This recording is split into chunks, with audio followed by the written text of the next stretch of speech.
శ్రీమాత్రే నమః.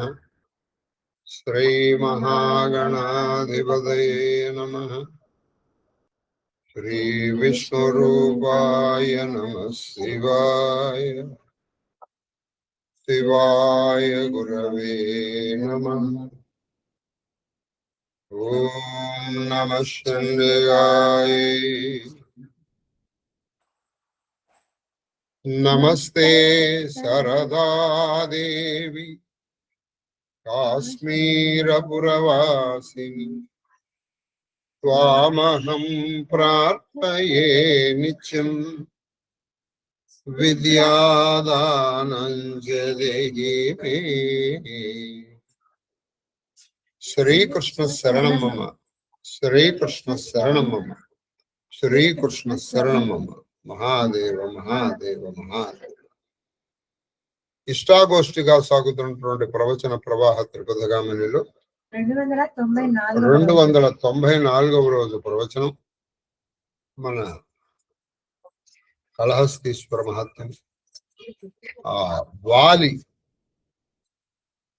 వాలి ప్రతిష్ఠితం అనలేవు, వాలిచే అర్చించబడిన శివలింగం కాళహస్తిలో ఉంది. ఇది విచారణ వెళ్ళి చూసిరండి ఆ శివలింగం అని. అప్పుడు శివుడు చెప్పాడు, ఎందుకే అంత బాధపడతావు, నాకు ఇక్కడ ఉండాలని ఉంది, కొన్నాళ్ళు ఉన్నాను, నువ్వు అంత ఫీల్ అయిపోతే ఎట్లా అన్నాడు. ఎవరు? మహాదేవ్. అంటే చెప్పండి. చంపకమాల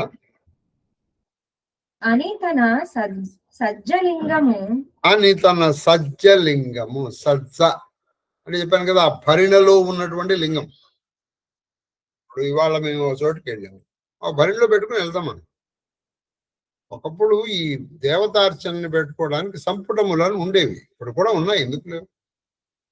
ఆ దేవతార్చన పెట్టేటువంటి బాక్స్ ని సంపుటము అని పిలుస్తారు, లేదా సజ్జ అని. ఆ సజ్జలింగము దయాతిశయంబున ఆనతిచ్చిన, ఇలా ఆ వాలి మీద ఉన్నటువంటి దయతో ఆనతిచ్చేటప్పటికి, సెలవిచ్చేటప్పటికి విని వసీంతునను వేడుక తీరు. వసీంతునను అమ్మా, మీ చిరంజీవి నారాయణుడు ఫోన్ చేశారండి, కొంతసేపు ఆగి మాట్లాడిస్తాను ఒకసారి. ప్రవచనం స్టార్ట్ అయిందండి ఇంట్లోనే. రండి, వస్తుంది. నేను మాట్లాడుతాను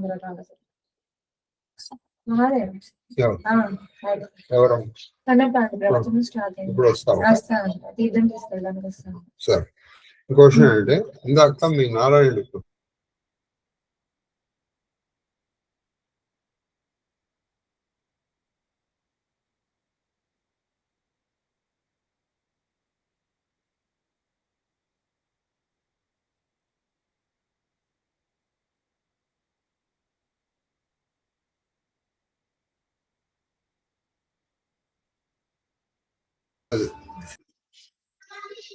విని ఈచటన్ వసయింతునన్ వేడుక తీరు సరోవరంబు పూడ్చినన్. అంటే నువ్వు ఇక్కడ ఉండాలనేటువంటి కోరిక ఆ సరోవరంబు పూడ్చినన్ అంటే ఈ సరోవరము కట్టు మీద పూడ్చినన్. సరోవరంబు పూడ్చిన అది నువ్వు ఒక పని. ఓహో చూడండి, ఇది విచిత్రమైన కోరిక. చిత్రం ఏంటంటే, ఇప్పుడు ఇది ఎట్లా ఉంటుందంటే, అరే నువ్వు దొంగతనం చేసినప్పుడు వాడి జేబులో డబ్బులు ఎందుకు పెట్టుకోవాలి సార్, మరి డబ్బులు చూస్తే ఎవరైనా ఊరుకుంటాడా, నాకు తీసుకోవాలనిపించింది. చాలా విచిత్రం చూడండి. ఓహో, నీకు ఈ సరోవరం పక్కన ఉండాలనిపించిందా, సరే నేను ఈ సరోవరం పూర్తి చేస్తాను. దీన్ని పూర్తి చేస్తే సరోవరం లేదుగా, సరోవరం లేకపోతే నీకు ఇక్కడ కోరిక ఉండాలని కోరిక లేదుగా, దాన్ని నాతో వచ్చాడు. ఇది విపరీత భావన. నీ విపరీత భావన ఇక్కడ వచ్చింది బాబు, ఇక్కడ దెబ్బతిన్నాడు వాలి. ఇది ఇదేందుకంటే బలాతిశయం. ఇది బలం ఉంది, అలా ఉంటుంది. తన అంత శంకరుడు చేతికి వచ్చునటంచు అది వీడు ఏమనుకున్నాడు, ఓహో ఇది పూర్తి చేస్తే అప్పుడు ఈ సరోవరం అందం కోసం కదా ఈయన ఇక్కడ ఉన్నది, సరోవరం లేకపోతే ఈయన ఇక్కడ ఎందుకుంటాడు, అప్పుడు ఈయన నా చేతికి వచ్చేస్తాడు, నేను తీసుకుని నాకు కిందకి వెళ్ళిపోతాను అనుకున్నాడు వాలి. అనుకుని గోత్రభిత్తనయుడు గోత్రభిత్తమయుడు, ఇక్కడ చాలా చక్కటి మాట వేశాడు. గోత్రము అంటే కొండ, అంటే కొండల్ని రెక్కల్ని విరగొట్టినటువంటి వాడి కొడుకు అని. అదేంటండి వాలి అనొచ్చుగా, అంటే కొండల్నే విరగొట్టగలిగినటువంటి వాడి కొడుకు అంటే వీడికి ఎంత బలం ఉంటుంది అంటే బలం ఉంది.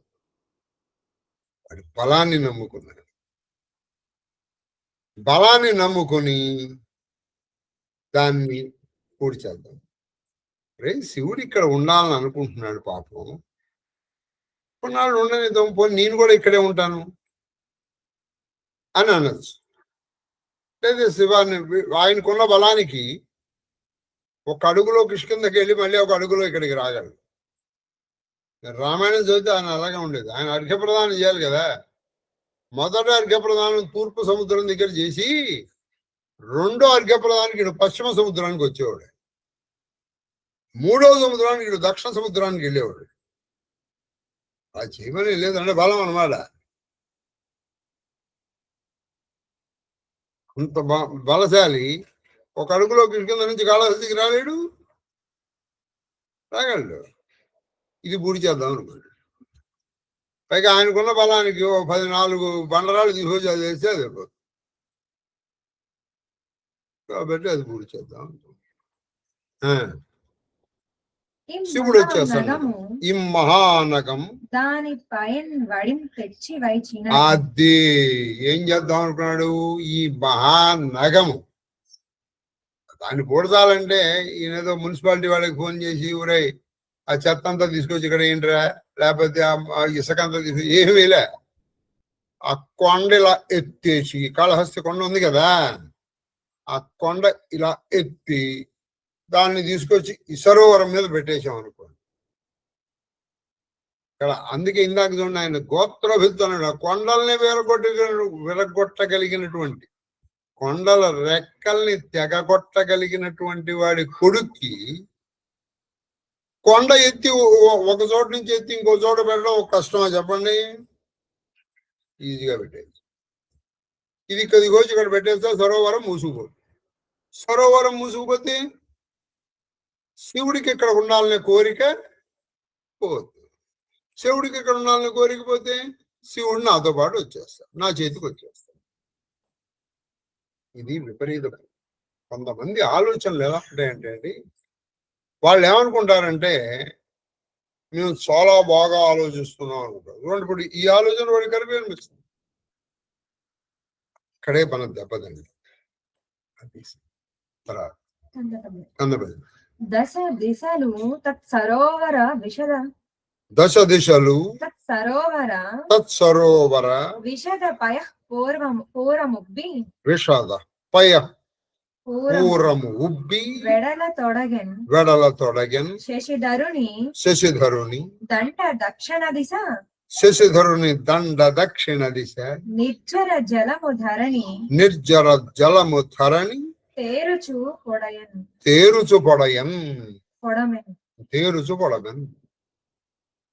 ఆ మాట అంటే అనుకోవడం ఏంటి, వీడు బలం ఉందిగా పెద్ద ఆలోచించక్కల్లా, ఇంత కొండల్ని ఎత్తగలనా ఇవేం ఆలోచించగల, ఆయన ఎత్తేయగలడు.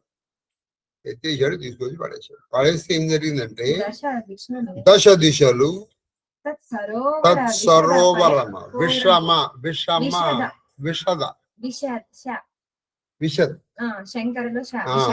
తత్సరోవర విశద, ఆ సరోవరములో ఉన్నటువంటి విశద స్వచ్ఛమైన విశద, అదే విశద నుంచి వచ్చింది విశుద్ధి. విశద పయపూరము, పయ అంటే నీరు, పయపూరము అంటే పయపూరం అంటే ఇప్పుడు మీరు ఒక టబ్బులో నీళ్ళు తీసుకొని అందులో ఒక రాయి వేస్తే నీళ్ళు ఏమవుతాయి? పైకి వస్తాయి. మనం చిన్నప్పుడు అభ్యర్థం ఏ కవ్వా ప్యాసా జగ్మే తోడా పానీదా కవ్వా లాయా పత్థర్ జబ్ పానీ ఆయా ఉప్పర్ కవ్వా పియా పానీ హో గయా కహాని అని చెప్పేవాళ్ళం చిన్నప్పుడు. అలాగే వీడు కరెక్ట్గా అదే చేశాడు. ఆ నగమ తీసుకొచ్చి ఇక్కడ పెట్టేటప్పటికి ఇందులో ఉన్నటువంటి నీరు పైకి లేచి లేస్తుంది కదండి. పైకి లేచి ఎంత వచ్చింది? 10 దిశలు, మొత్తం 10 దిక్కులు. శశిధరుని దండ దక్షిణ దిశ. శశిధరుని దండ దక్షిణ దిశ. శశిధరుడు అంటే శివుడి యొక్క దండ దక్షిణ దిశ అంటే దక్షిణ వీధి. అంటే శివలింగంలో దండ దక్షిణ వీధి అంటే శివలింగం సమీపన దక్షిణ దిశగా జలము ధరణి తేరుచు. అది నిర్జర జలము ధరణి తేరుచు అంటే శివుని యొక్క లింగము దక్షిణ దిశగా నిర్జర జలము. నిర్జర జలం అంటే గంగా. నిర్జరము సెలయేరు. నిర్జరము అంటే మామూలు దేవతలని కూడా అర్థం ఉంది. నిర్జర అంటే జరము లేని వాళ్ళు, అంటే ముసలితనం లేని వాళ్ళు. ముసలితనం లేనటువంటి వాళ్ళ యొక్క జలము లేదా నిర్జర అంటే సెలయేటి. ఆ సెలయేటి దిశము తేరుచుపురం అంటే ఇట్లా బాగా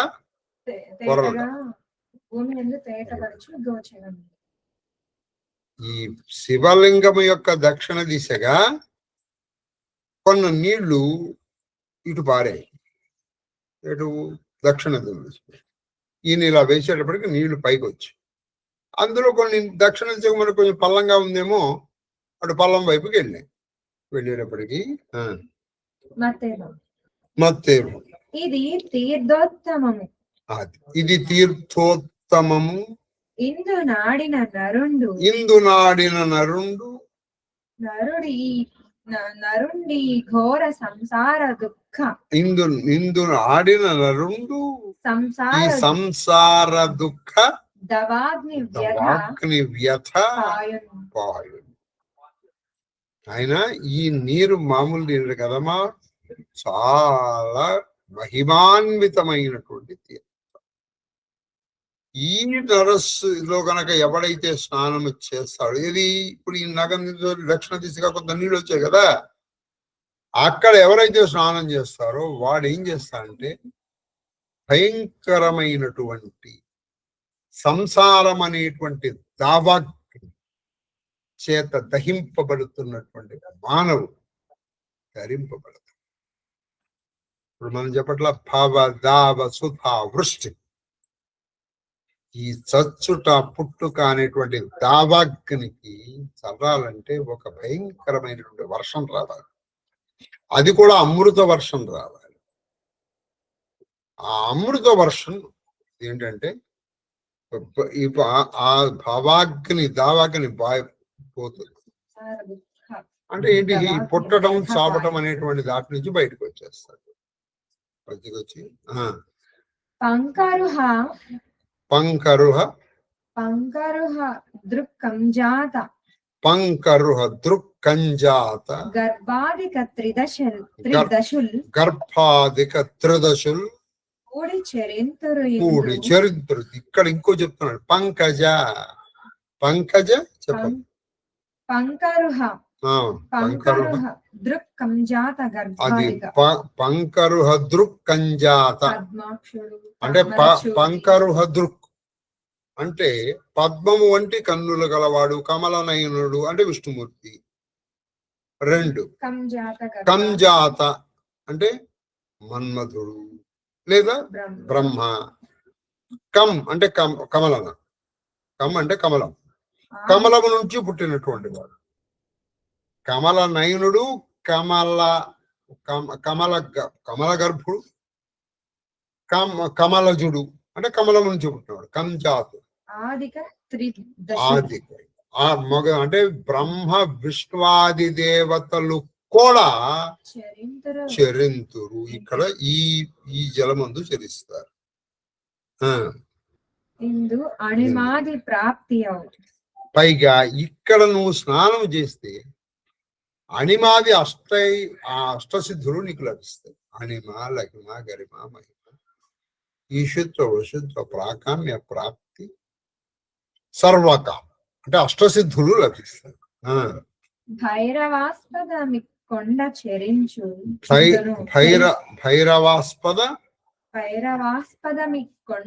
భైరవాస్పదమి కొండ చెరించుచుండును ఉమతో సర్వేశ్వరుడు ఇలా. భైరవాస్పదము అంటే భైరవాస్పదము. ఇప్పుడు మనం హాస్యాస్పదం భైరవ అనేటువంటి భైరవునకు ఆస్పాదమైనటువంటి అంటే భైరవుడి కూడా స్థానమైనటువంటి ఈ కొండ మీద మహాదేవుడు ఉమా సహాయుడై అంటే పార్వతీని కలిసి పరమేశ్వరుడు ఈ కొండ మీద నిరంతరం చేరుస్తాడు. కాబట్టి ఈ తీర్థము చాలా గొప్ప తీర్థం. అయినా ఇంకా ఇది ఎవరు చెప్తున్నారో మనకి తెలియదు, చెప్తాం. ఈ తీర్థములో ఎవరైతే స్నానం చేస్తారో మానవులు ఈ భవసాగరం నుంచి దాటేస్తారు. చాలా తేలిక. ఎంత గొప్పదంటే బ్రహ్మ విష్ణువాది దేవతలు కూడా ఇక్కడ నిత్య నివాసం ఉంటారు. ఈ కొండ మీద ఉమా సహాయుడై అంటే పార్వతీ పరమేశ్వరుల నిత్య నివాస స్థానం. అది తర్వాత శీసభజం. ఎరుకలి గిరి మీద ఇచ్చ త్రిమ్మర అయోమయ సాధనములు హేమంబులగును. చూడండి, ఎరుకలి ఈ గిరి మీద ఇచ్చ తీరుగా అంటే కొంతమంది ఎరుక జాతి వాళ్ళు. అంటే మనం ఈ జాతుల గురించి మనం మొదటి నుంచి చెప్పుకుంటూనే ఉన్నాం. నిషాదులు, ఎరుకలు, చెంచులు, బోయలు వీళ్ళందరూ కూడా ఆటవిక జాతకులు చెందిన వీళ్ళు. ఆ కొండ మీద తిరుగుతూ ఉండగా అయోమయము అంటే ఇనుపం, అంటే ఇనుము, మయము అంటే మనం అంటూ ఉన్నాం ఏమిట్రా అయోమయం అంటే అంటే నీ బ్రెయిన్ అంతా ఇనుముతో నిండింది రాని. అయఃపిండము అంటే ఇనుప గుడి. కాబట్టి అయోమయము అయిన సాధనములు అంటే వాళ్ళ చేతుల్లో ఏ గొడ్డలో, గుణపమో, పారో ఇవి ఇనుపతో చేసి ఉంటాయి కదా. వాళ్ళు ఈ కొండ మీదకి వచ్చేటప్పటికి ఇవేం జరిగేవి? బంగారం అయిపోయి. వాళ్ళ చేతుల్లో ఉన్నటువంటి సాధనాలు ఇనుము కాస్త బంగారం అయిపోయింది. అది తర్వాత శబరులు మృగముల చంపి. చూడండి, ఇవన్నీ ఆటవిక జాతులు. శబరులు మృగములు చంపి ఇమ్ముల డిగ్గి వచ్చు ఆలోన సజీవంబులకు. చాలా విచిత్రంగా జరుగుతుంటే వీళ్ళ అన్ని ఆటవిక జాతులు వాళ్ళు. శబరులు, ఎరుకలు. ఈ శబరులు అక్కడ ఉన్నటువంటి మృగాలను చంపేసి వేటాడి కొన్ని వాటిని తెచ్చుకునేవాళ్ళు, కొన్ని అక్కడే పడి తెచ్చేవాళ్ళు. ఆశ్చర్యకరంగా వాళ్ళు ఈ కొండ దిగే లోపల వీళ్ళు ఏ జంతువులు అయితే చంపారో ఆ జంతువులకు జీవం వచ్చి వెళ్ళిపోయి ఈ కొండ మీద చంపిన జంతువులు కొండ దిగే లోపల వాటికి జీవం వచ్చేది, సజీవం అయిపోయేవి. ఏదో నిద్రలో కొంతసేపు మనం నిద్ర పడుకుని లేస్తాం కదండి, కొంతసేపు పడుకుని లేచినట్టు పడుకులు వెళ్ళిపోయాయి. ఫినిష్. వ్యాధులు, ఇది కూడా ఒక బోయ జాతి. వ్యాధులు ఈ కొండపై వన్యాసనంబులు సేవింపగా కాయ సిద్ధి అగును. ఈ వ్యాధులు చూడండి, వేటాడి జీవించేటువంటి వాడు వ్యాధులు ఈ కొండపై వన్యాసనము అంటే వనములో ఉండేటువంటి ఆహారము, అశనము వన్యాశనము, వన్యాస కదా, ఆసనం అంటే కూర్చునేది, శ అంటే తినేది, ఆసనము, అశనము, ఆసనం, స శ చూడండి ఎంత దగ్గర ఉంది, శ అంటే తినేది, స అంటే కూర్చున్నది. వన్యాధులు ఈ కొండపై వన్యాశనం, సా కాదు, వన్యాశనము వన్యాశనంబులు సేవింపగా అంటే ఆ వనములో ఉండేటువంటి ఏవో దొరుకుతాయి కదండి, పాలు, పూలు, పళ్ళు, కాయలు, ఆకులు, ఏవో వనములో దొరికేటువంటి కూరగాయలు, లేకపోతే కందమూలములు, ఇవి ఏవో అవి తిన్నారనుకోండి, తినేటప్పటికి ఏం జరుగుతుందంటే అంటే వాళ్ళకు సిద్ధి కలుగుతుంది, కాయ సిద్ధి. అంటే వాళ్ళ శరీరంతో అవుతుందంటే వజ్ర శరీరం అయిపోతుంది. అక్కడ ఉండేటువంటి పళ్ళు, ఆకులు, అలమలు, కందమూలములు, ఆ కొండ మీద ఉన్నటువంటి నువ్వు ఏమి తిన్నా నీ శరీరం అయిపోతుందంటే ఈ ఒక వజ్రం పెట్టి కొట్టానుకో, వజ్రం విరిగిపోతుంది వాడి శరీరానికి. దాన్ని కాయ సిద్ధి అంటారు. వాణ్ణి ఏ ఆయుధం ఏమీ చేయలేదు, ఇప్పుడు కాయ సిద్ధి కలుగుతుంది.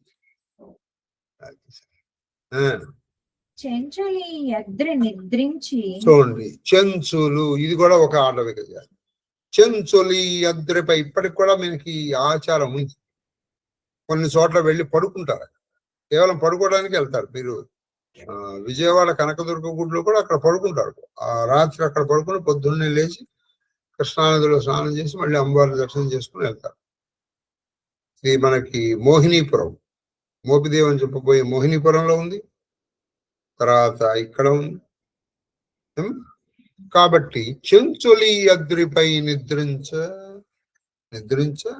మేల్కొని వాళ్ళు నిద్రించి పొద్దున్నే మేల్కొనే సమయానికి తమ వధూటుల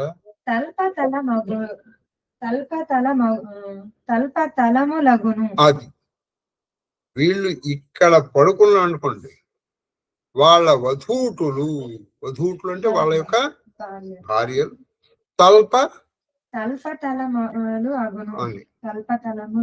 అంటే వీళ్ళు ఇక్కడ ఒంటరిగానే పడుకున్నారు, కానీ అక్కడికి ఏం జరుగుతుంది, వాళ్ళ భార్యలు ప్రదేశంలో వారి భార్యల చెయ్యలగును.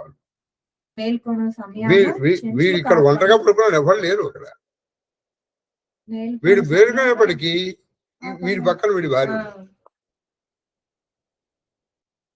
వీడు అక్కడికి వచ్చి పడుకుందామని రండి, వీడు బాబు లేచినప్పుడు వీడి భార్య వీడి పక్కన ఉంటుంది. ఇక అంతకంటే కొంచెం సభలో చెప్పడం కష్టం. ఈ మధ్యలో అది అన్నమాట చదువు విశేషాలు, అది మనం చెప్పాం, అయిపోతుంది చెప్పు. దృశ్యమగు వారికి నిధి వ్రజంబు, అది దృశ్యమగు వారికి నిధి వ్రజంబు. అది దృశ్యమగు వారికి అంటే దర్శించుకోగలిగినటువంటి వాళ్ళకి ఇది ఒక నిధి వ్రజం. అనేకమైనటువంటి నిధుల సమూహం ఇక్కడ లభిస్తుంది, అనేకమైన నిధులు కనిపిస్తుంది. నువ్వు కనబడగలిగి, చూడగలిగి, దర్శించగలిగి. దృశ్యమగున్ కూడి తమ తోడ తిరుగు, దృశ్యమగు తన కూడి జరము, దృశ్యమగున్ కూడి తమ తోడ తిరుగు వాళ్ళతో కలిసి చేరినటువంటి వాళ్ళందరూ వాళ్ళకి కనిపిస్తారు అక్కడ. అంటే ఇప్పుడు మనకి ఎవరో మిస్ అయ్యారనుకోండి, అంటే ఇప్పుడు ఉదాహరణకు వాళ్ళు చనిపోయి ఉండొచ్చు, లేకపోతే లేదు, నువ్వు అక్కడికి వెళ్ళేప్పటికి వాళ్ళు నీతో కలిసి తిరుగుతుంటారు. చాలా విచిత్రంగా. ఎవరో తప్పిపోయారు, అక్కడికి వెళ్ళి తిరిగి అనుకో, వాడు నీతో పాటు తిరుగుతారు. ఆయన చనిపోయారు, నీకు ఇష్టమైనటువంటి వాడు అక్కడ కనిపించి నీకు తిరుగుతాడు. అది నీ భ్రమ కాదది సత్యం.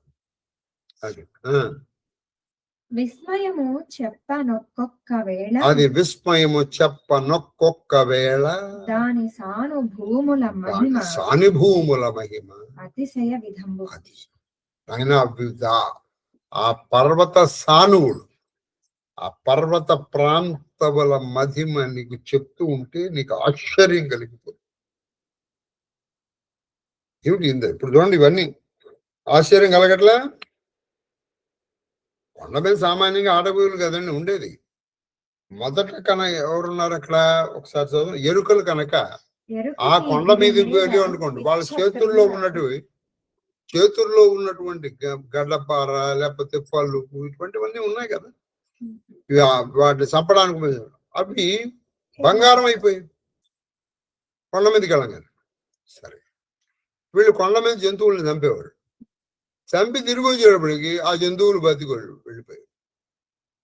ఇంకొంతమంది ఈ కొండ మీద ఏదో పడుకునేవాడు. తెల్లారు లేచేవాడు, వాడి భార్య పక్కన ఉండేది. మూడోది ఏంటంటే వన్యం. అక్కడ ఉన్నటువంటి కనుక తింటే వాడి శరీరం అసలు అభేద్యం, ఎవరు ఏం చేయలేరు వాడిని. అసలు వజ్రాది. పైగా వాడి కొండ ఎలా ఉండేదంటే దృశ్యము అంటే కనపడేది. ఎన్నో నిధులు ఉన్నాయి.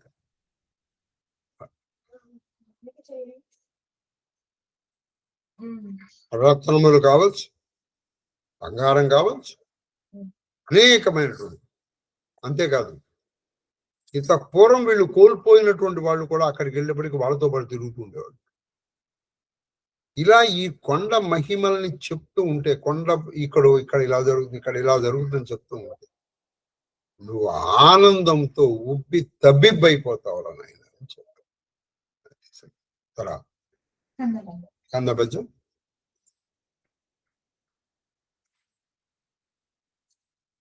వాసవసుతుడా ఆ లింగమున్ బాసి చనగలేక, అది వాసవసుతుడా లింగమున్ బాసి చనగలేక కాసిపడియు తను తాను రోసియు పలు నిట్టూర్పులు చేసి నాడెల్లను ఉపసించుచు చనియెను. చెప్పండి.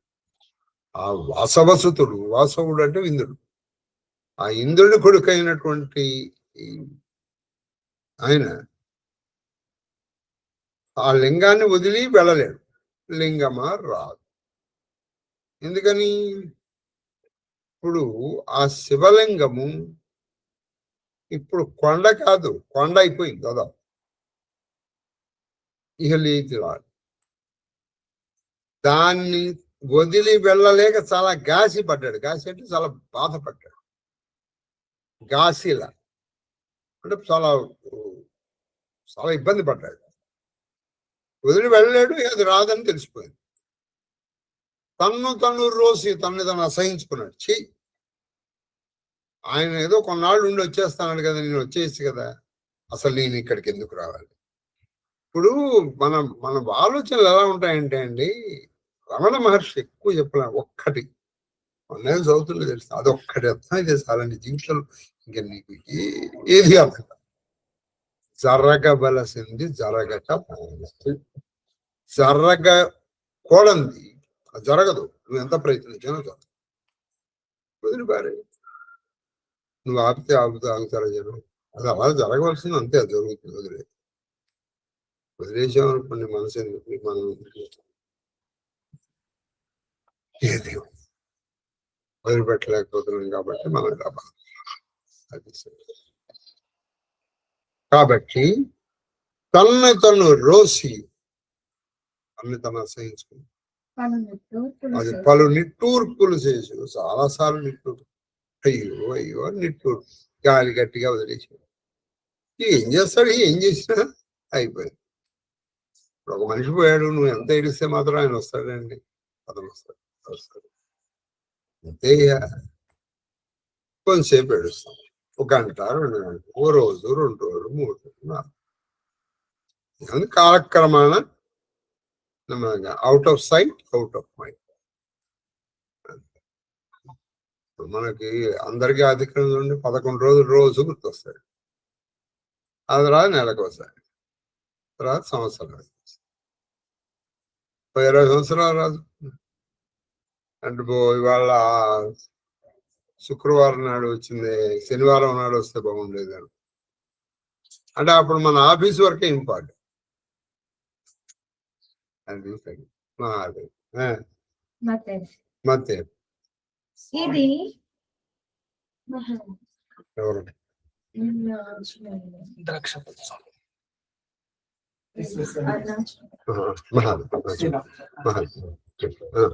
ఇది ఈ తీర్థ మహాత్మ్యము, ఇది ఈ తీర్థ మహాత్మ్యము, ఈ మహిమ వాణీష ద్విజిహ్వ, ఈ వాణీష జిహ్వేషులు తుదిముట్టన్ వినుతింపలేరు నరమాత్రులు చెప్పగా శక్యులే. సుదతి రత్నములారా మీరు పరమేశం కొల్చి ఈ ప్రొద్దును నెమ్మది ఇచ్చోట వసించి పొండనగా రామలు సంతసమున సంత సంబంధమంచుచు, అది రామలు సంత సంబంధం చూచు. రామలు అంటే స్త్రీలు అని అర్థం. రామ అంటే స్త్రీ. సంతసంబు అందుచు అంటే సంతోషం పొందుతూ. వీళ్ళు ఇగో ఆ వచ్చిన వాళ్ళు ఈ కథ చెప్పారు వాళ్ళకి. ఈ వాలి ఈ తార్థ మహాత్మ్యం అది ఈయన కొండ వేసేగా వచ్చిన దక్షిణ దిశగా వచ్చినటువంటి తీర్థం ఉంది. ఆ తీర్థ మహాత్యాన్ని వర్ణించడానికి, ఈ మహిమ అంటే ఈ మహత్వను వర్ణించడానికి వాణీషులు అంటే వాణి యొక్క ఈశుడు బ్రహ్మదేవుడు. బ్రహ్మదేవుడు ఎందుకు చెప్పారంటే మనకి 4 ముఖాలు ఉన్నాయి. మరి వాణి ఆయన చెప్పలేడు రా బాబు. ఇంకోళ్ళు ఎవరంటే అది ద్విజిహ్వ. ద్వి అంటే 2, జిహ్వ అంటే నాలుకలు. 2 నాలుకలు కలిగినటువంటి వాళ్ళ యొక్క వేలుపు అంటే ఆదిశేషుడు. అది చూడండి, ద్విజిహ్వ ఈశుడు. ఇక్కడ ద్విజిహ్వ ఈశుడు. ఇక్కడ ఈశా శబ్దానికి, అక్కడ ఈశా శబ్దానికి భర్త, ఇక్కడ ఈశా శబ్దానికి రాజు. కాబట్టి వాణీశ ద్విజిహ్వేషులు అది తుదిముట్టన్ అంటే చివరి వరకు దీన్ని ఎవ్వరూ ఆశాంతం చెప్పలేదు. అంటే ఈ తీర్థ మహాత్మ్యముని, ఈ కొండ మహాత్మ్యమును చెప్పటానికి బ్రహ్మదేవుడు గాని లేకపోతే ఆదిశేషుడు గాని సరిపోరు. అంటే నరమాత్రులు ఒక్క నాలుక మనకి ఉన్నది పరిమితమైనటువంటి జ్ఞానం. బ్రహ్మదేవుడు 4 ముఖాల నుంచి 4 వేదాలు వచ్చాయి కదండి. ఈ ప్రపంచం సృష్టింపబడిందే వేదముల నుంచి కదా. అటువంటి ఆయన ఆదిశేషుడు అంటే ఎవరండి? పతంజలి. సమస్త శాస్త్రములకు నిలవు. ఆయన 1000 నోళ్లతో చెప్తేనే మొత్తం చెప్పలేడంటుంటే ఒక్క నాలుకతో పరిమిత జ్ఞానంతో నువ్వెంత చెప్తావు, నేనెంత చెప్తాను, మీరెంత వింటారు? ఓ వనితలారా, ఓ అమ్మాయిలారా, మీరు ఏం చేస్తారంటే ఈ రోజుకి ఈ పరమేశ్వరుని వాలి స్థాపించిన ఈ శివలింగం ఇక్కడే ఉండిపోయింది కదా. ఈ పాలు స్థాపన పరమేశ్వరుని కొలిచి హాయిగా అర్చించండి, అభిషేకం చేసుకోండి. మీరు తీసుకొచ్చిన పువ్వులతో ఆయన అభిషేకం, ఆయనకి అర్చన చేయండి, ఆయన పూజ చేసుకొని ఆయన చేసుకుని ఈ ప్రొద్దు నెమ్మదిని చోట వసించి ఇక్కడ ఈ రాత్రికి ఇక్కడ ఉండి నెమ్మదిగా రేపొద్దున వెళ్ళి అనగా రాములు సంతసం బంధుసు. రామలు అంటే వాళ్ళ ఎవరు వీళ్ళు సంతసం బంధుసు. అది ఉత్పలమాల మజ్జన భోజనాదులకు మజ్జన భోజనాదులకు మాపు శయించుటకు మాపు శయించుటకు వధూమణికి సజ్జన గేహ ఒక్కటి సజ్జన గేహ ఒక్కటి విచారణ చేసి విచారణ చేసి నొనర్చి వాలిపెన్ సజ్జ తొరంగి అచటన్ ప్రసన్నత నిల్చిన లింగము భవాప్చల రాసి కుంభజుని భక్తిని భజింపగా పోవునంతటన్ అక్కడ చెప్పారు. మజ్జన భోజనాదులకు అంటే మజ్జనము అంటే స్నానం. మీరు మజ్జనము అంటే స్నానం చేయడం, మునగడం. మజ్జనం అంటే మునగడం. కరెక్ట్ గా మీరు నదీ స్నానం చేయటానికి ఒక పద్ధతి ఉంది. మీరు ఇష్టం వచ్చినట్టు వెళ్ళి నదిలో మునిగితే అది స్నానం అనరు దాన్ని. ఒకటి సంకల్పంతో చేయాలి. 2 నదీ స్నానం ఎప్పుడు నదీ ప్రవాహానికి ఎదురు నిలబడాలి. ఇప్పుడు నది ఉత్తర వాహినిగా ఉండుతోంది అనుకోండి, నువ్వు దక్షిణ వైపు నిలబడి స్నానం చేయాలి. ఉత్తరం తూర్పు దిక్కు అక్కడ కాదు, నది తూర్పు వైపుకి వెళ్తోంది అనుకోండి, నువ్వు అప్పుడు పడమటి దిక్కుగా నిలబడాలి. అంటే నది ప్రవాహాన్ని నువ్వు ముందర గమనించాలి ఎటు వెళ్తోంది. దానికి అభిముఖంగా చేసిందని చేయాలి. తర్వాత సంకల్పం చెప్పుకుని చేయాలి. నెంబర్ 1. నెంబర్ 2, నదిలో ఎప్పుడు 3 మునకలు వేయవలెను అంతే, లేదా మునక వెయ్యాలి. అది శరీర సౌందర్యమునకు కోసం చేసే స్నానము కాదు. అక్కడ నువ్వు శరీర సౌందర్యానికి కనుక పాటుబడి ఏది నీ షాంపూలు, సబ్బులు, మీ విచిత్ర పరికరములు వాడితే నీకు పుణ్యం మాట రాదు. దేవుడెరుగు, పుణ్యం మాట అసలు రాదు, అది తీసేయి. పైగా నది పరివాహ ప్రదేశాన్ని, నదుల్ని అపవిత్రం చేసినందుకు నువ్వు శాశ్వతంగా నరకానికి చెప్తావు. నరక ప్రాప్తి నీకు తథ్యం. అది ఎంత తథ్యం అంటే సూర్యుడు తూర్పు దిక్కున బదిలిస్తాడంటావు ఎంత సత్యమో ఇది కూడా అంతే సత్యం. అంతకంటే నువ్వు స్నానం చేయడం మానే. నదీ స్నానం చెయ్యలేదని ఒకటే పరిగెడతావు. తర్వాత అక్కడ ఉన్న ప్రదేశాలని నువ్వు చాలా, ఇవి నా మాటలు కాదు, శాంతకపూర్వకంగా చెప్పినవే. నిష్ఠీవనంబు వేయరాదు, ఉమ్ము వేయకూడదు. తర్వాత నదిలో ప్రాణరక్షణకు తప్ప నువ్వు ఈత కొట్టకూడదు. మునిపోయిన అప్పుడు నువ్వు ప్రాణరక్షణకు వచ్చేసేది. అలా నువ్వు కొట్టావనుకో నదిని తన్నిన పాపం నీకు వస్తుంది. నదిని తన్నిన పాపం వస్తుంది. ప్రాణరక్షణకి నిన్ను గీత కొట్టకూడదు అనేది రేపు ఎప్పుడైనా మునిగిపోయినప్పుడు గురుగారు ఈత కొట్టవుతున్నాను, నేను పడిపోతాను, నువ్వు మునిగిపోతే నువ్వు వస్తావు, నువ్వు పోతే పోతావు, నాకు బంధం లేదు. నీకు ఈత వచ్చి ఉంటే తప్పకుండా ఈత కొట్టుకొని బయటికి వచ్చేయచ్చు. ఆవిడ కూడా క్షమిస్తుంది. కాబట్టి నది నీ ఈతకు అది it's not a swimming pool. అదే అక్కడికి వెళ్ళి నువ్వు స్విమ్మింగ్ పూల్ చేయడానికి నిష్ఠీవనంపై వేయకూడదు. అంటే ఇక అక్కడ మూత్ర పురుషములు వదలడం ఎంత నేరమో చూసుకోండి. కొంతమంది నేను చూస్తూ ఉంటాను, ఎందుకంటే నేను గంగలో 3 నెలలు స్నానం చేశాను కదా, వాళ్ళు అక్కడి నుంచి లేచి అంటారు నోట్లో, నువ్వు నోరు మూసుకుని చెయ్యాలి. నువ్వు నోరు మూసుకుని ఏం చేయాలంటే ఈ చెయ్యి ఇలా పెట్టి ఇటు చెవులు, ఇటు ముక్కు, నోరు మూసుకుని మునగాలి. అప్పుడు నోట్లోకి ఏం వెళ్ళదు, పైకి వచ్చాయి, అయిపోతుంది. నువ్వు బావురు కప్పలాగా నోరు తెరిచి మునిగితే వెళ్తాయి.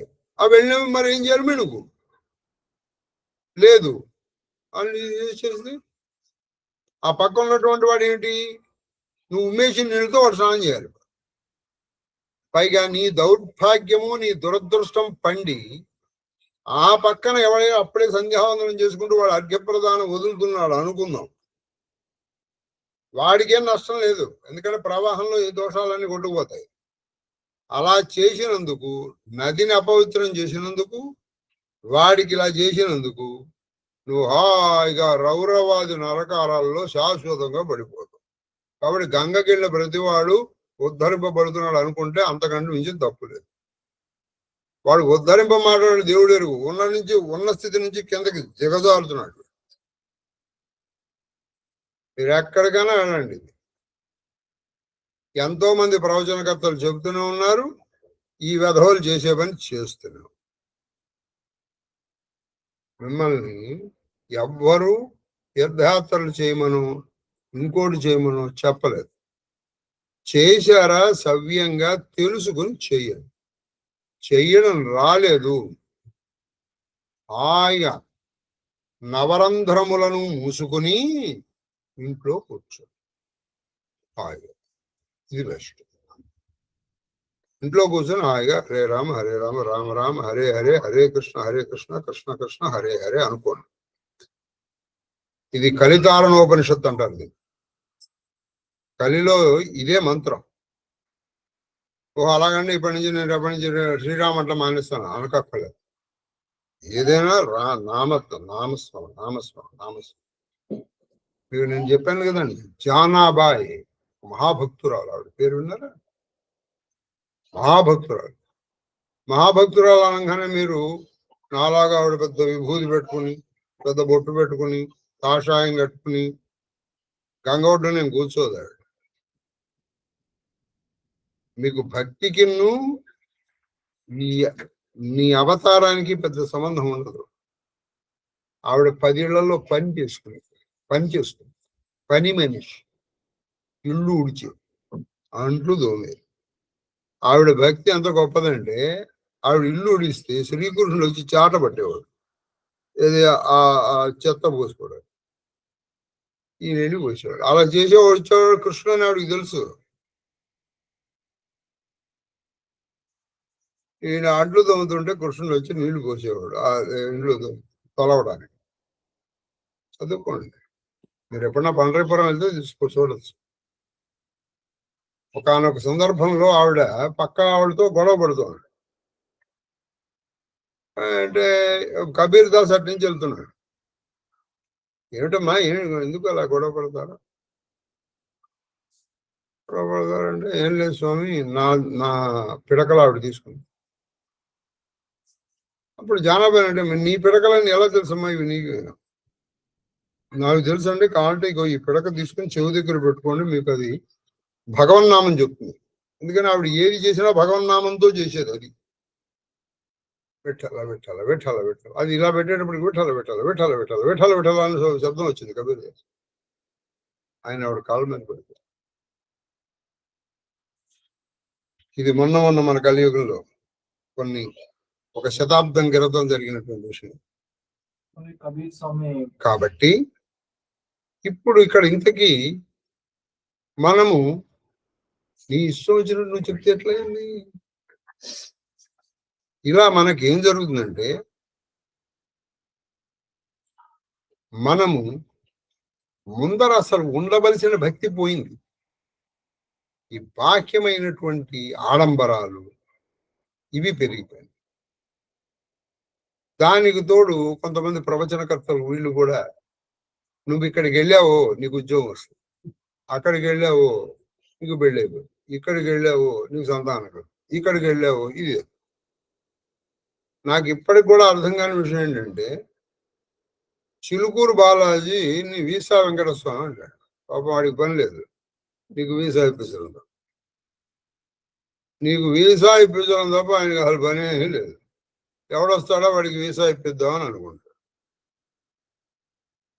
పైగా మన దౌర్భాగ్యం ఇంకోటి అంటే, కాళహస్తి అంటే కేవలం దక్షిణామూర్తి స్వరూపం. అది అటువంటి దక్షిణామూర్తి స్వరూపం అనేటువంటి కాళహస్తిని చివరికి రాహుకేతువులకి పనికొచ్చేసాడు. ఇప్పుడు చూస్తున్నారుగా కాళహస్తి మాసం ఎంత గొప్పదో. అంటే నీకు గ్రహదోషాలు పనికొట్టడానికి ఇది. ఇహ మహాప్రదేశం, పరమ పుణ్య ప్రదేశం కాశీ. కాశీ కాశీ కాశీ అని 3 సార్లు అంటే చాలు, ఆ పాతకాలు అలా దగ్ధం అయిపోతాయి. అటువంటి కాశీ చివరికి ఏం చేశారంటే, చచ్చిన తర్వాత వీడి శవాన్ని లేకపోతే వీడి ఎముకల్ని తీసుకెళ్లి కలపటానికి మాత్రమే కాశీ. ఇంకొంతమంది నీచులు శాస్త్రం మా పరిజ్ఞానము ఏమి తెలియనటువంటి కొంతమంది అవివేకులు పెళ్ళైన సంవత్సరం వరకు కాశీ వెళ్ళకూడదు నియమం పెట్టి, పెళ్ళైన కాశీ వెళ్ళకూడదు అని ఏంటి, కాశీ ఏదో అపవిత్రమైన ప్రదేశం. మరి వీడిల్లు శ్మశానం పక్కనే ఉంది అనుకోండి. ఇప్పుడు హైదరాబాద్ చూడండి, ఆ మాటకు వస్తే ఇప్పుడు హైదరాబాద్ అండి, ఒకప్పుడు శ్మశానం ఊరికి ఉత్తరంగా ఉండేది. ఇప్పుడు మొత్తం ప్రపంచంలో ఊరికి ఉత్తరంగా ఉందో చెప్పండి? ఊళ్ళు ఎలా విస్తరించిపోయినాయి. శ్మశానం అవతల తర్వాత ఊళ్ళు లేవా? అప్పుడు వీడు దాన్ని దాటి వెళ్ళలేదా? అలా అనుకుంటే అసలు మనం ఎక్కడా ఉండలేము. ప్రస్తుతం ఏ ఊళ్ళో కూడా ఉండలేము. ఇప్పుడు అప్పుడు ఉన్న దారులు వేరు, ఇప్పుడు వేరు. కాశీ అది, కాశీ అంటే పరమ ప్రకాశవంతుడు జ్ఞానవంతమైనటువంటి ప్రదేశాన్ని కాశీ అంటారు. అది చచ్చింద చావడానికి వెళ్ళరండి కాశీ. ఎవడు చాలా మంది అనుకుంటారు నేను చావడానికి కాదు, కాశీ కావడానికి వెళ్ళరు, బతకడానికి వెళ్తారు. బతకడానికి వెళ్ళాలి. కాబట్టి ఏ పని ఎలా చేయాలో తెలుసుకుని వెళ్ళాలి. నీకు తెలియలేదు అనుకోండి, ఆ ఇంట్లోకి వచ్చి ఉన్నటువంటి ఆ ప్లజెంట్ అట్మాస్ఫియర్ అయినా నువ్వు డిస్టర్బ్ చేయవు.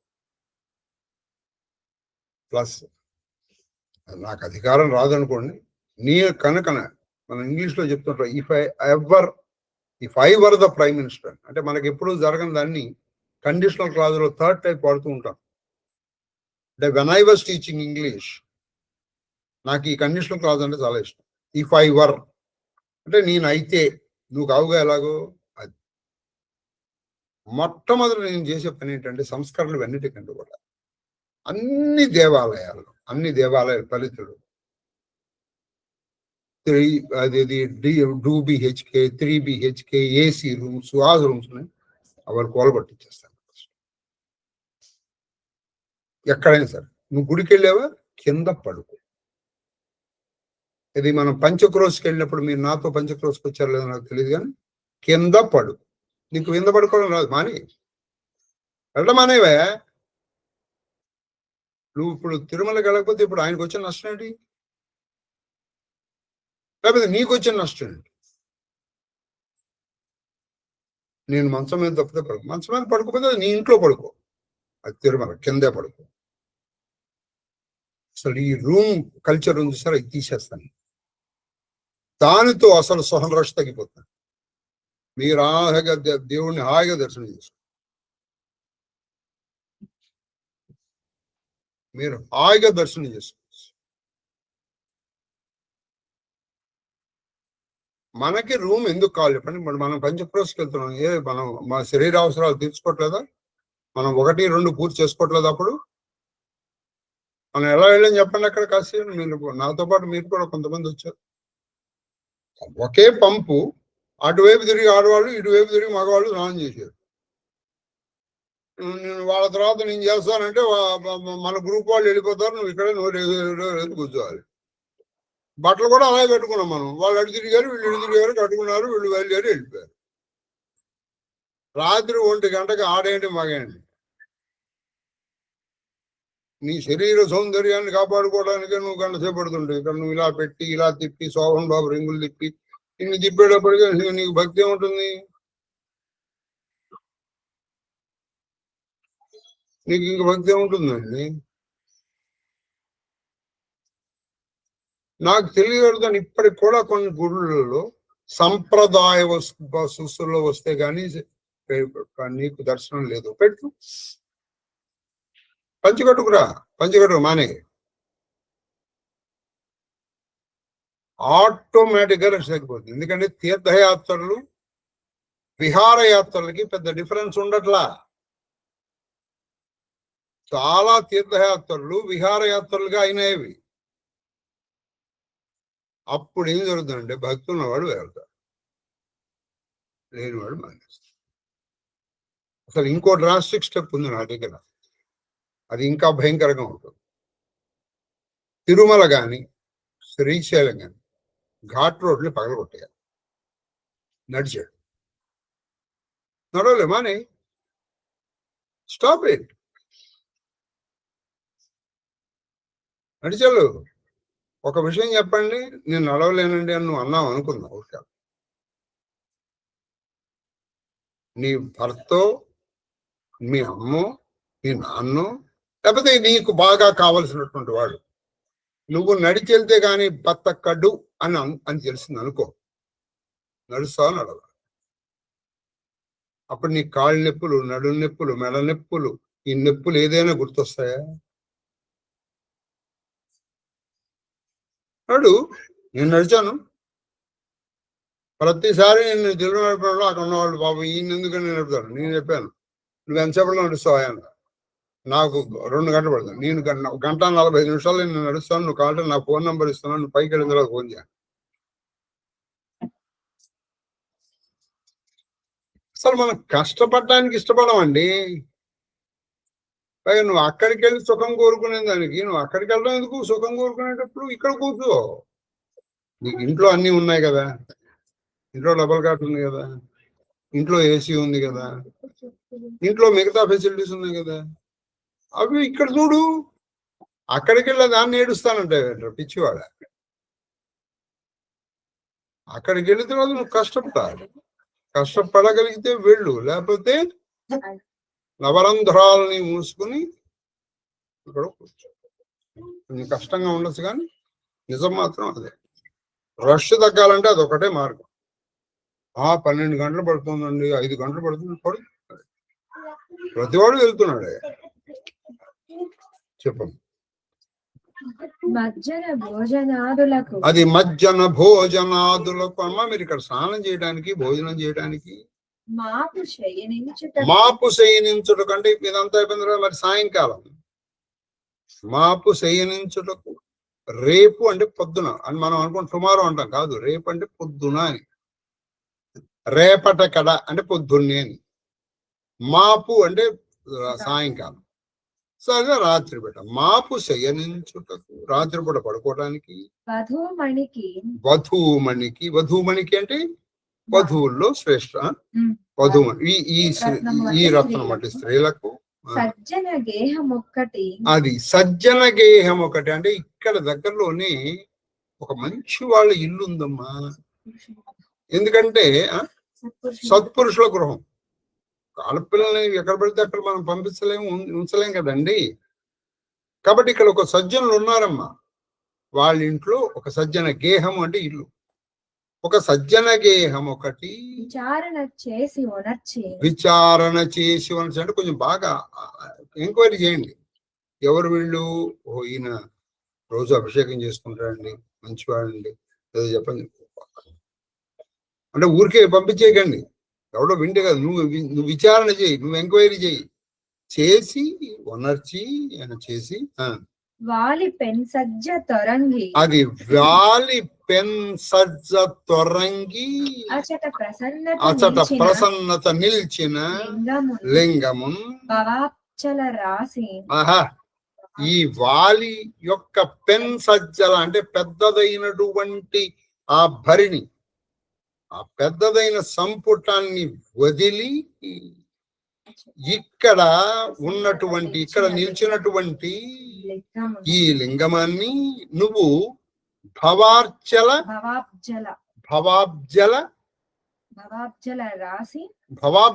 రాసి చూసాను. సంసార విపత్తు, సంసార విపత్తు అనేటువంటి సముద్రాన్ని, భవము అంటే సముద్రం, పుట్టుక చచ్చుట అని భవాన్ అంటారు. అందుకే కాశీలో మన లింగం పేరు ఏమిటాము? భవరోగ హరీశ్వరుడు. పుట్టుక చావటం అనేటువంటిది ఒక పెద్ద రోగం రా బాబు. పెద్దగా చావటం ఇది పెద్ద రోగం. కాబట్టి ఆ రోగం పోతే మిగతా రోగాలన్నీ పోతాయి. కాబట్టి ఆ భవాబ్జల రాశ కుంభజుని అంటే, కుంభజుడు అంటే అగస్త్యుడు. ఈ కుంభజుడిని ఎందుకు చెప్పారంటే, ఈయన సముద్రాన్ని ఒకప్పుడు ఇంద్రాదులు వాళ్ళు రాక్షసులు సముద్రం లోపల దాక్కున్నారు, ఎక్కడున్నారో తెలియట్లే. చూసారు, ఋషులు గొప్ప అంటే ఋషులు దేవతల కంటే కూడా గొప్పవాళ్ళు. చాలా సందర్భాల్లో దేవతలు వచ్చి ఋషుల సహాయం తీసుకున్నారు. ఇప్పుడు కాశీని వదిలిపెట్టమన్నారు అగస్త్యుడిని ఒక విచిత్రమైన పరిస్థితుల్లో ఇటు తీసుకురావడానికి. అందుకే ఆయన అగస్త్యుడికి కాశీలో ప్రవేశం లేదు ఈ రోజుకి. ఆయన వచ్చేసాడు. సరే, అది మనం మరి భవిష్యత్తులో ఎప్పుడైనా కావాలంటే చెప్తాం. కాబట్టి ఇప్పుడు ఈ అగస్త్యుణ్ణి ఒకప్పుడు ఈ సముద్రంలో వీళ్ళు దాక్కున్నారు, ఎక్కడున్నారో తెలియట్లేదు. అందుకని ఈ సముద్రంలో పైగా కొన్ని ఇవి ఉన్నాయి, ట్రెంచెస్ ఉంటారు, వాటి లోపలికి వెళ్ళిపోతున్నారు. అందుకని ఈ నీళ్లు ఖాళీ అయిపోతే వాళ్ళని చంపేసి, మరి ఈ నీళ్లు, సముద్రంలో నీళ్లు ఎవడు ఖాళీ చేస్తాడు? ఎవడు ఖాళీ చేయలేడు కదా. అందుకని అగస్త్యుడిని అడిగారు, ఈ నీళ్లు నువ్వేమన్నా ఖాళీ చేయగలిగితే ఖాళీ చేయండి. దానికోసం మీరు ఎందుకంటే కష్టం, నేను ఖాళీ చేసేస్తాను అని మొత్తం సముద్రం, సప్త సముద్రాల నీటిని కేశవాయ స్వాహ అన్నాడు. నారాయణ స్వాహ ఇక్కడ నీళ్ళు లేవు, నారాయణ స్వాహ ఇక్కడ నీళ్ళు లేవు. అది అగస్త్యుడు. పైగా అగస్త్యుడు చాలా పొట్టివాడు. కాబట్టి మీ బలం ఏంటో తెలుసా? తక్కువ బలం. మనం అనుకుంటాం నేను రోజుకి 3 గంటలు జిమ్ చేస్తాను, అది చేస్తాను. నువ్వు ఎంత బలం చెప్పినా ప్రహ్లాదుడు చెప్పాడు అదే. అనా నీకు నాకును బలము అతను. నువ్వు ఏ బలం అనుకుంటున్నావు ఆ బలం ఏది నీది కాదు. ఏమిట్రా నీకున్న బలం ఏంటంటే ఆ విష్ణువే నాకు బలం. కాబట్టి ఇక్కడ ఈయన ఇలా దిగేశాడు. వాళ్ళు వెళ్ళారు, రాక్షసులు చంపేశారు. అయ్యా నీళ్ళు వదిలేండి అన్నాడు. రేపు మీరు నాకేం చెప్పారా? నీళ్లు తాగేయమన్నా, నేను తాగేశాను. నువ్వేమని చెప్పాల్సింది? నీళ్లు మీరు పుక్కిట పట్టండి అంటే నువ్వు దాంట్లో బుక్కట పెట్టామని మీరు వదిలేనప్పుడు ఉప్పని వదిలేశారు. మీరు నాకు చెప్పలేదు. మీరు నాకు చెప్పకుండా ఇప్పుడు నన్ను నీళ్ళు వదిలేయమంటే ఎట్లా వదులుతాను అని. అయ్యో సముద్రం లేకపోతే ఎట్లా అన్నాను. సరే వదిలేస్తున్నాను, వదిలేసాను. అందుకే అది ఉప్పగా ఉంటుంది. అందుకని ఎప్పుడు పడితే అప్పుడు సముద్రంలోకి దిగకూడదు. మీరు అనుకుంటున్నారు మాకా మావై, ఇంకా చెప్పాలంటే అమావాస్య పౌర్ణమికి మాత్రమే మీరు సముద్రాన్ని స్పృశించాలి, తాకాలి. సముద్రం దగ్గరికి వెళ్ళగానే నేను బీచ్లో ఆడుకుని వస్తాను, ఆడకూడదు. అది ఆడుకుంటే అందరూ ఆడుకుని వచ్చినట్టు లెక్క. నువ్వేం చేయాలంటే సముద్రానికి వెళ్ళేటప్పుడు కూడా కనీసం ఎప్పుడన్నా వెళ్తే చెప్తాను, కొంచెం దూరంలో ఒక బాణము గుర్తు వేసి శ్రీరామ జయం అని రాయాలి. అక్కడ బాణం గుర్తు వేసి శ్రీరామ జయం అని. ఖచ్చితంగా కొంతసేపటికి, కొన్ని నిమిషాల్లోనే ఒక కెరటం వచ్చి దాన్ని తాకుతుంది. అప్పుడు నువ్వు సముద్రాన్ని తాకాలి. నువ్వు చెరువులోను నదుల్లోనూ చేసినట్టు నేను సముద్ర స్నానం చేస్తానంటే పుణ్యం రాదు, పాపం వస్తుంది. అంత పూర్వం వాళ్ళు చేసిన పాపాలన్నీ నీకు అంటుకుంటాయి. అక్కడ శ్రీరామ జయం అని రాయాలి. మీరు కావాలంటే సముద్రం కొంచెం దూరంగా రాయండి, అది వస్తుంది. ఒక రాజధాని నేను ఇక్కడ రాసి శ్రీరామ జయం సముద్రం వస్తుందా అంటే సముద్రం నిజంగా సముద్రం ఇక్కడ వరకు మనం ఎవరు ఉండవు. అటువంటి టెస్టులు చేయకండి. కాబట్టి ఇక్కడ ఏంటంటే వేసి బాణం గుర్తు వేసి, ఈయన కుంభజుడు అంటే ఏంటి? సముద్రాన్ని తాగేసినటువంటి వాడు, సముద్ర జలమును తాగలిగినటువంటి వాడు అగస్త్యుడు. మరి ఈయన శివలింగము భవసాగరాన్ని తాగేస్తాడు. అప్పుడు నువ్వు ఆ కష్టాన్ని దాటేస్తావు. అనేటువంటి పుట్టుక చావు అనేటువంటి ఆపత్తు అనేటువంటి సముద్రములకు అగస్త్యుడు లాంటి శివుడు ఎవరు? ఈ వాలి యొక్క పెద్ద పెట్టె నుంచి బయటకు వచ్చి ఇక్కడ ఉన్నటువంటి శివలింగం, కాళహస్తిలో ఉన్న శివలింగం.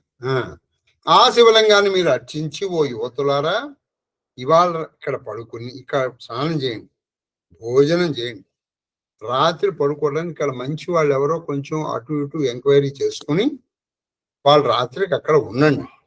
రేపు పొద్దున్నే లేచి చక్కగా శివలింగాన్ని అర్చించుకోండి. ఈ శివలింగాన్ని అర్చించడం వల్ల మీకు ఈ చావు పుట్టుక నుంచి బయటపడిపోతారు.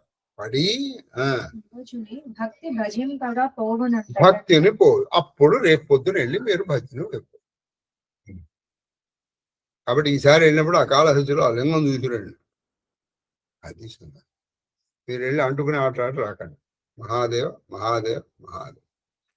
ఇవాళ రథసప్తమి, సూర్య నమస్కారాలు చేసుకున్నాం. ఇంకా నాకు చాలా జపం ఉంది, అసలు లలితా సహస్రం ఉంది. మహాదేవ్ ఈ ఘట్టం మహాదేవ మహాదేవ మహాదేవ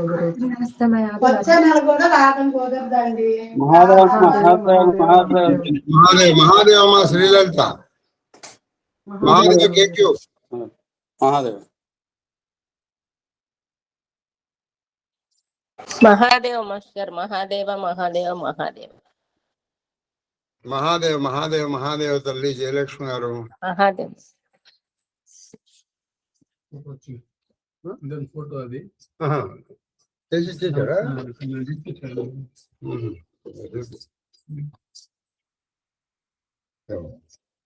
ఇదిగో వాడు తీర్థం ఇచ్చాడు. చాలా బాగుంది. ఫోటో చేస్తే బాగుంది కదా. నేను ఇది ఎందుకు తీసుకున్నా అంటే ఎక్కడికి వెళ్ళినా ఈయన ఇట్లా తీసుకెళ్ళాలి. ఫోటో ఉంది కదా, ఫోటో చేసుకుంటే చాలా బాగా అనిపిస్తుంది చూసినప్పుడు. ఫోటో చేసిన తర్వాత పెట్టుకోవడానికి కూడా, మాల పెట్టుకోవడానికి కూడా నేను చేయిస్తాను. మహాదేవన అయిపోయింది. అందరూ అయిపోయారా? మా బల్లాయన వచ్చాడా? అయ్యా బల్లాయన ఉన్నాడు చూడు.